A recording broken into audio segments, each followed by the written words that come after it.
उमरकोट थाना अंतर्गत पोड़ागढ़ अनुष्ठित ऐतिहासिक मंडी। उक्त कार्यक्रम उमरकोट तथा आखपाख अंचल अनेक स्थान लाठी कुर्सी इत्यादि आसी था। सेठाकार स्थानीय बासिंदा माने तथा सिरा पूजारी माने नाना प्रकार पूजार्चना तथा अभिनंदन करी आनी थांती। वर्ष सारा अंचल समस्ते किपरि भलरे रहिबे तथा चाष किपरि भलरे हेबो इत्यादि शुभ मनासी थांती।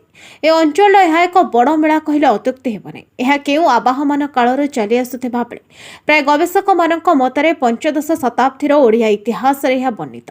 नलवंशर राजा माने राजनीति करने समय कहीं कहीं वैष्णव मतवादर थिले। से समय विष्णु किछि मूर्ति तथा कालक्रमे सेमानक मध्यरु केतेक शैव धर्मावलंबी थिले। सेमानक समय पापड़ाहांडी ठू आरंभ करी कुंदेई पर्यंत अनेक शैव पीठ सब देखिबाकु मिले। एठारे प्रतिवर्ष माघ मासरे मेला लागे और 3 दिन व्यापी मेला चले। एहाको एक पर्यटन स्थली भाव में मान्यता देबा पई केंद्र सरकार को तथा राज्य सरकार को अनुरोध करा जायछि।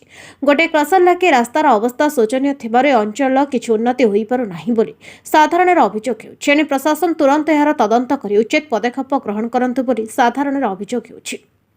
उमरकोटरे श्रीनिवास रावଙ୍କ रिपोर्ट बहुजन मीडिया।